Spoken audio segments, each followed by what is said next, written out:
মহাভারত স্বয়ংসম্পূর্ণ এই মহাকাব্যে যেমন আছে অধর্মের উপর ধর্মের বিজয়গাথা, তেমনই আছে জীবন দর্শনের মহাশিক্ষা, যা পৌরাণিক হয়েও চিরনতুন, যা আমাদের শেখায় জীবনে নিষ্কাম কর্মের মাহাত্ম্য। মহর্ষি বেদব্যাস দ্বারা রচিত এই মহাকাব্যের কিছু জানা অজানা কাহিনী শ্রোতাদের সামনে তুলে ধরাই হলো আমাদের এই ছোট্ট প্রচেষ্টার উদ্দেশ্য।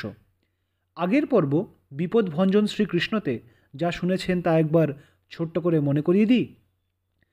গন্ধর্বরাজ চিত্রসেনের হাতে পরাস্ত ও লাঞ্ছিত হয়ে হস্তিনাপুরে ফিরে এসে দুর্যোধন আয়োজন করলেন বৈষ্ণব যজ্ঞের, কিন্তু সেই যজ্ঞ কোনোভাবেই যুধিষ্ঠিরের রাজস্ব যজ্ঞের সমতুল্য হয়ে উঠতে পারল না। ঈর্ষায় জ্বলতে লাগলেন দুর্যোধন। এমন সময় হস্তিনাপুরে এলেন মহর্ষি দুর্বাসা। তাকে যথাচারে সন্তুষ্ট করে নিজের কুটিল চক্রান্ত চরিতার্থ করতে দুর্বাসাকে পাণ্ডবদের আতিথ্য স্বীকারের প্রস্তাব দিলেন দুর্যোধন। সহসা শিষ্যসহ মহর্ষি দুর্বাসাকে দেখে চিন্তায় পড়লেন দ্রৌপদী, কিন্তু স্বয়ং শ্রীকৃষ্ণ পাণ্ডবদের উদ্ধার করলেন মহর্ষির ক্রোধ থেকে। তারপর কি হলো? কামক বনে নিবাসকালে একদিন ঋষি ধৌমের অনুমতি নিয়ে পঞ্চ পাণ্ডব মৃগয়ার উদ্দেশ্যে যাত্রা করলেন।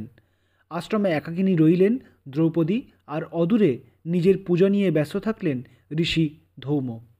এমন সময় সবান্ধব সিন্ধুরাজ জয়দ্রথ কাম্যক বনের ভিতর দিয়ে যাচ্ছিলেন।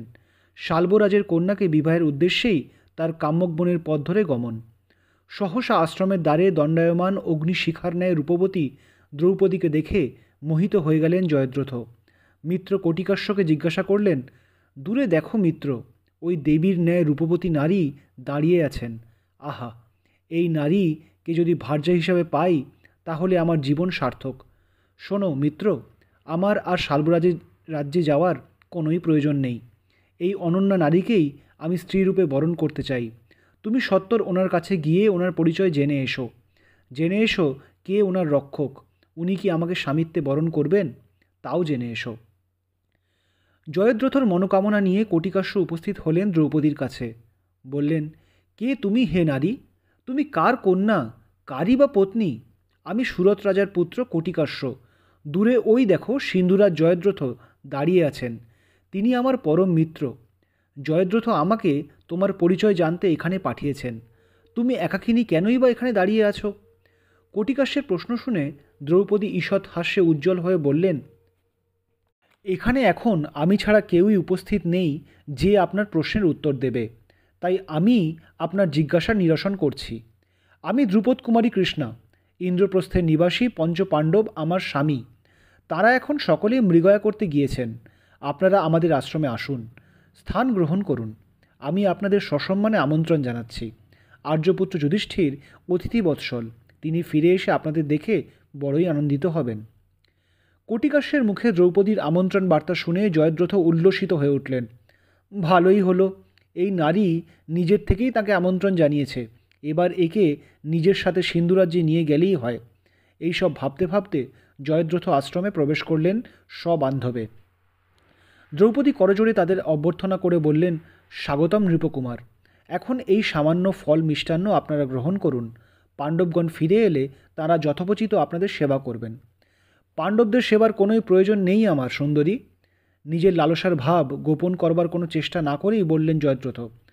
তোমাকে দেখে আমার মনে হচ্ছে যে তোমার সামনে এই ধরনের সকল নারী বানরী তুল্য। আমি শুধু তোমার সেবার কামনা করি। তুমি আমাদের অভ্যর্থনা করেছ, এতে আমি বড়ই প্রীত হয়েছি। এখন তুমি আমার সাথে আমার রথে আরোহণ করো।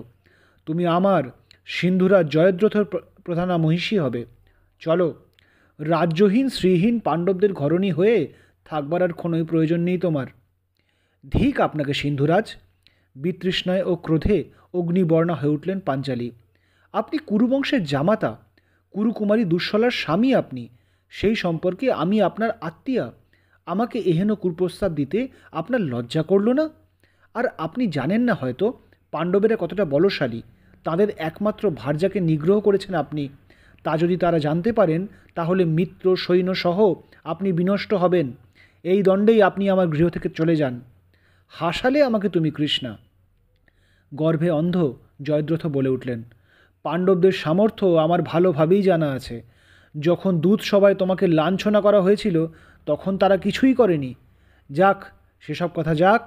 এখন তুমি আমার রথে আরোহণ করো।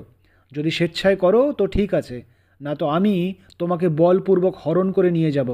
চলো, সময় নেই আমার হাতে। জয়দ্রথ! ক্রোধে বিস্ফারিত দুই নয়ন মেলে বললেন দ্রৌপদী, তুমি নির্বুদ্ধিতার সীমা লঙ্ঘন করেছ। তুমি বুঝতে পারছো না যে তুমি কাদের বিপক্ষে দাঁড়াতে চলেছ? আর্যপুত্র অর্জুনের বাণ বর্ষণের সামনে তোমরা কেউ দাঁড়াতে পারবে? আর্যপুত্র ভীম যখন তার সুবিশাল লৌহ গদা দিয়ে তোমাদের প্রহার করবেন, কে তোমাদের রক্ষা করবে? সম্রাট যুধিষ্ঠির শান্তচিত্ত হলেও তিনিও ক্ষত্রিয়, তার সমতুল্য বীর কেউই নেই। আর্যপুত্র নকুল আর সহদেবের যৌথ আক্রমণে তোমাদের সেনা ধূলিসাৎ হয়ে যাবে। এখনও বলছি, এই কুবুদ্ধি পরিত্যাগ করে এখান থেকে চলে যাও। কিন্তু জয়দ্রথ তখন উন্মত্ত। নিজের হিতাহিত জ্ঞান তিনি তখন হারিয়েছেন। আহ, তুমি বড় বেশি কথা বলছ, এই বলে সবলে দ্রৌপদীকে নিজের রথে তুলে আনলেন তিনি। দ্রৌপদী আকুল হয়ে ঋষি ধৌম্যকে আহ্বান করলে ঋষি ধৌম্য সেখানে এসে সকল ঘটনাই জানতে পারলেন। জয়দ্রথকে তিরস্কার করে বললেন, সিন্ধুরাজ, এই কি ক্ষত্রিয়তুল্য কাজ? আপনি পাণ্ডবদের পরাস্ত না করে তাদের ভার্যাকে এইভাবে অপহরণ করতে পারেন না। কৃষ্ণাকে মুক্ত করে দিন। আরে যাও যাও মূর্খ ব্রাহ্মণ, সহাস্যে বললেন জয়দ্রথ। আমাকে ন্যায় বাক্য পাঠ করবার জন্য কে হও তুমি? পাণ্ডবদের আমি যোদ্ধা বলে মনেই করি না, যাও।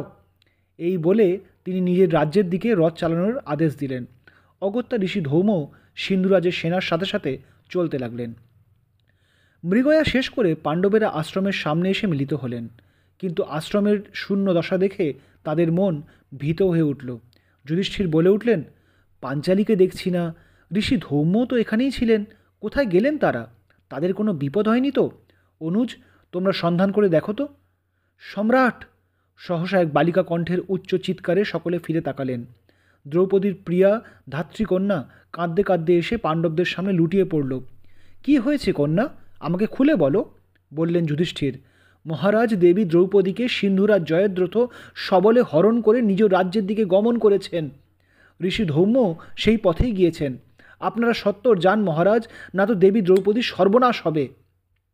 এমন বাক্য বলো না কন্যা, গর্জে উঠলেন ভীম। আমরা এখনই সিন্ধুরাজের গমনের পথে যাত্রা করছি। কিছুদূর গিয়েই তারা সিন্ধুরাজ্যের সেনাদল ও ঋষি ধৌম্যকে দেখতে পেলেন। ঋষিকে সান্ত্বনা দিয়ে পঞ্চপাণ্ডব এবার তীব্র বেগে জয়দ্রথর দিকে যাত্রা শুরু করলেন, ধাবমান হলেন তার দিকে। দূর থেকে জয়দ্রথর রথে দ্রৌপদীকে দেখে পঞ্চপাণ্ডবের ক্রোধাগ্নি সহস্রগুণ তেজে জ্বলে উঠল। এদিকে পাণ্ডবদের রথে ধ্বজা দেখতে পেয়েই জয়দ্রথর অন্তরাত্মা শুকিয়ে গেল। মুখে তিনি যতই পাণ্ডবদের নিন্দা করে তুচ্ছ জ্ঞান করেন, ভিতরে ভিতরে তিনি ভালোই জানেন যে পাণ্ডবদের সামর্থ্যের সামনে তিনি নগণ্য মাত্র। ভেবেছিলেন পাণ্ডবদের অজ্ঞাতসারেই তিনি দ্রৌপদীকে হরণ করে পলায়ন করতে সক্ষম হবেন, কিন্তু ওই ব্রাহ্মণটাই সব নষ্ট করে দিল। সঙ্গী রাজা ও নিজের মিত্রদের সম্বোধন করে বললেন, জয়দ্রথ, শুনুন নৃপতিগণ, আপনারা একযোগে ওই পাণ্ডবদের আক্রমণ করুন। আমি এই নারীকে নিয়ে আগে অগ্রসর হচ্ছি। একে কোনো নিরাপদ স্থানে রেখে এসে আমি আপনাদের সাথে যোগ দেব। প্রবল ঝড়ের সামনে সামান্য খড়কুটো যেভাবে উড়ে যায়, পাণ্ডবদের আক্রমণের সামনে জয়দ্রথর মিত্রগণ সেইভাবেই পরাস্ত হতে লাগলেন।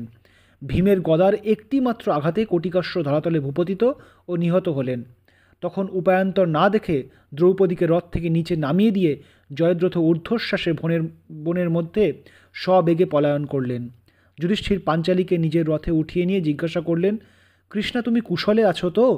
আমাকে বিস্তারিত বলো তো, কী হয়েছিল? দ্রৌপদীকে থেকে সকল বৃত্তান্ত শুনে ক্রোধে গর্জন করে উঠলেন মধ্যম পাণ্ডব ভীম। যুধিষ্ঠিরকে বললেন, জ্যেষ্ঠ, আপনি পাঞ্চালী আর ঋষি ধৌম্যকে নিয়ে আশ্রমে ফিরে যান। নকুল আর সহদেব, তোমরাও জ্যেষ্ঠের সাথেই গমন করো। আমি আর অর্জুন ওই পাপাত্মাকে জমালয়ে প্রেরণ করে আসছি। জয়দ্রথ যদি ইন্দ্রলোক বা পাতালেও গিয়ে লুকিয়ে থাকে, তাও আমি আজ ওকে খুঁজে বার করে ওর মুণ্ডচ্ছেদন করব। শান্ত হও অনুজ, বললেন যুধিষ্ঠির। নিজের ক্রোধের উপর নিয়ন্ত্রণ আনো। জয়দ্রথ অপরাধ অবশ্য করেছে, তাই শাস্তিও সে পাবে, কিন্তু মৃত্যুদণ্ড নয়। মনে রেখো, সে আমাদের ভগ্নিপতি, জ্যেষ্ঠ মাতা গান্ধারীর একমাত্র জামাতা। বাল্যকালে দুঃশলা তোমার খুবই প্রিয় ছিল, তাকে বৈধব্য দশা ভোগ করানো তোমার উচিত নয়। কিন্তু দ্রৌপদী তখন ক্রোধে তপ্ত হয়ে আছেন। আর্যপুত্র যুধিষ্ঠির, এ আপনার নীতি প্রদর্শনের সময় নয়, বললেন পাঞ্চালী। জয়দ্রথ আমাকে হরণের চেষ্টা করেছিল, ওই নরাধমকে মৃত্যুই প্রদান করতে হবে। না পাঞ্চালী, বললেন যুধিষ্ঠির, তুমি সম্রাজ্ঞী। তোমাকে হরণ করবার চেষ্টা করে জয়দ্রথ যে অপরাধ করেছে তার দণ্ড আমি ওকে অবশ্য দেব, কিন্তু কুরুকুল বধূ হিসাবে এই ক্রূরতা তুমি করতে পারো না। ভীম, তুমি আর অর্জুন জয়দ্রথকে বন্দি করে এখানে নিয়ে এসো। যুধিষ্ঠিরের আদেশ পেয়ে তীব্র বেগে ধাবিত হলেন ভীম আর অর্জুন। অচিরেই জয়দ্রথকে দেখতে পেলেন তারা। অর্জুনের সরাঘাতে জয়দ্রথর রথ বিনষ্ট হল। জয়দ্রথ রথ থেকে লাফিয়ে নেমে দৌড়ে পালানোর চেষ্টা করলেন। ভীম সবেগে গিয়ে তার কেশাগ্র ধরে নিচে আছড়ে ফেললেন। অর্জুন হেসে বললেন, এই তোমার বীরত্ব সিন্ধুরাজ! এই সাহস নিয়ে তুমি আমাদের পত্নীকে অপহরণ করতে গিয়েছিলে? নিজের রিপুদমন না করতে পেরে নিজের মিত্র আর মৃত্যুপথে তাদের ঠেলে দিলে তুমি? ধিক! বৃথা বাক্যবয় কেন করছো অর্জুন? আমি এই মুহূর্তেই এর মস্তক চূর্ণ করে দিচ্ছি। ক্রোধোন্মত্ত ভীমসেন সবলে মুষ্টি দিয়ে আঘাত করতে উদ্যত হলেন। দাঁড়ান জ্যেষ্ঠ ভ্রাতা, বাধা দিলেন অর্জুন। ভুলবেন না যে জ্যেষ্ঠ ভ্রাতা যুধিষ্ঠির আমাদেরকে কী আদেশ দিয়েছেন। এই নরাধম আমাদের ভগ্নিপতি, একে হত্যা করতে পারি না আমরা। অর্জুন, একদিকে জ্যেষ্ঠ ভ্রাতার ন্যায়পরায়ণতা, অন্যদিকে তোমার মূর্খতা আমাকে কোনোই কাজ সঠিক রূপে সমাপন করতে দেয় না। সব্যসাচী, তুমি তো নিজে এত বড় বীর, কিভাবে তুমি এই নরাধমকে ক্ষমা করতে পারো তা আমাকে বলো। না ভ্রাতা, আমি ক্ষমা করছি না, বললেন অর্জুন। আমি শুধু আমাদের কুলের মান বজায় রাখছি। আসুন আমরা একে বন্দি করে আশ্রমে নিয়ে যাই। আশ্রমে নিয়ে এসে দ্রৌপদীর পদতলে জয়দ্রথকে ফেলে দিলেন ভীম। তারপর অর্ধচন্দ্র বাণ দিয়ে জয়দ্রথর মস্তক মুণ্ডন করে দিলেন। রইল শুধু 5টি কেশগুচ্ছ। ভীম বললেন, এই 5টি কেশগুচ্ছ তোমাকে সর্বক্ষণ মনে করাবে যে তুমি আমাদের দাস, আর আমরা দয়াপূর্বক তোমাকে প্রাণ ভিক্ষা দিয়েছি। এখন সম্রাজ্ঞীর কাছে দয়া ভিক্ষা করো। যুধিষ্ঠির ঈষৎ হেসে বললেন, সিন্ধুরাজ, নিজের মূর্খতার বশবর্তী হয়ে যে কাজ তুমি করেছিলে তাতে তোমার মৃত্যুদণ্ডই প্রাপ্য ছিল, কিন্তু তুমি আমাদের ভগ্নিপতি, তাই তোমার প্রাণহরণ করিনি আমরা। সর্বদা এ মনে রেখো তুমি। এখন যাও, নিজ রাজ্যে প্রত্যাবর্তন করো। লজ্জিত, অপমানিত ও দুঃখার্থ জয়দ্রথ কিন্তু নিজের রাজ্যে ফিরে গেলেন না। বনমধ্যে এক নির্জন স্থানে বসে তিনি দেবাদিদেব মহাদেবের তপস্যা করতে লাগলেন। তার কঠোর সাধনায় প্রীত হয়ে আশুতোষ বর প্রদান করতে চাইলেন। জয়দ্রথ বললেন, হে দেবাদিদেব, যদি সত্যই প্রীত হয়ে থাকেন তবে এই বর ভিক্ষা করি যেন আমি পাণ্ডবদের জয় করতে পারি। না, তা সম্ভব নয়, বললেন মহাদেব। তবে হ্যাঁ, আমি তোমাকে এই বর দিচ্ছি যে অর্জুন ভিন্ন বাকি পাণ্ডবদের কেবল একটিমাত্র দিনের জন্য তুমি জয় করতে পারবে। এই বলে দেবাদিদেব অন্তর্হিত হলেন। জয়দ্রথ ফিরে এলেন নিজের রাজ্যে। পাণ্ডবদের আশ্রমে দেখা করতে এলেন মহর্ষি মার্কণ্ডেয়। তাঁর থেকে মর্যাদা পুরুষোত্তম ভগবান শ্রীরামের জীবনের উপাখ্যান ও রাম রাবণের যুদ্ধ সম্পর্কে কাহিনী শ্রবণ করলেন পাণ্ডবেরা। সাবিত্রী সত্যবানের কাহিনীও অবগত হলেন তাঁরা। পাণ্ডবদের বনবাসে 12 বৎসর অতিক্রান্ত হতে চলল প্রায়। এমন সময় দেবরাজ ইন্দ্র পাণ্ডবদের দেওয়া প্রতিশ্রুতি অনুসারে এবার অঙ্গরাজ কর্ণের সহজাত কবচ ও কুণ্ডল হরণে উদ্যোগী হলেন। তাঁর এই সংকল্পের কথা পূর্বেই মহর্ষি লোমাস পাণ্ডবদের জানিয়েছিলেন। দেবরাজের এহেন অভিপ্রায়ের কথা জানতে পেরে নিজের পুত্রের জন্য উদ্বিগ্ন হয়ে উঠলেন সূর্যদেব। একদিন স্বপ্নযোগে কর্ণকে দর্শন দিলেন তিনি। বললেন, হে দানবীর অঙ্গরাজ, এই বিশ্বের সকলেই জানে তোমার প্রতিজ্ঞার কথা যে তুমি কারোকেই কোনো দানের থেকে বিমুখ করো না। কিন্তু বৎস, স্বয়ং দেবরাজ তোমার এই সংকল্পের সুযোগ নিয়ে তোমার থেকে তোমার সহজাত কবচ কুণ্ডল চাইতে আসবেন। ছলের সাহায্য নেবেন তিনি। তুমি তাকে বিমুখ করো বৎস। তার অভীষ্ট দান তাকে দিও না, তাতে তোমারই আয়ুক্ষয় হওয়ার সম্ভাবনা আছে। না দেব, বললেন কর্ণ, আমি তা করতে পারি না। তাতে আমার ধর্মহানি হবে। সকলেই জানেন যে আমি কারোকে বিমুখ করি না, তাই দেবরাজকেও আমি ফিরিয়ে দিতে পারবো না। কিন্তু আপনি আমার মতো এক নগণ্য মানুষের জন্য এত চিন্তিত কেন হচ্ছেন ভগবান? উত্তরে সূর্যদেব কর্ণকে শোনালেন এক অদ্ভুত কাহিনী। রোমাঞ্চিত হয়ে উঠল অঙ্গরাজের সারা শরীর। কি কাহিনী শোনালেন সূর্যদেব? কর্ণ কি করবেন এবার? আজ এইখানেই শেষ করছি। আগামী পর্বে মহাকাব্য মহাভারতের আরও কিছু কাহিনী নিয়ে আবার আমরা আপনাদের কাছে আসব। ভালো লাগলে জানাতে ভুলবেন না। ধন্যবাদ।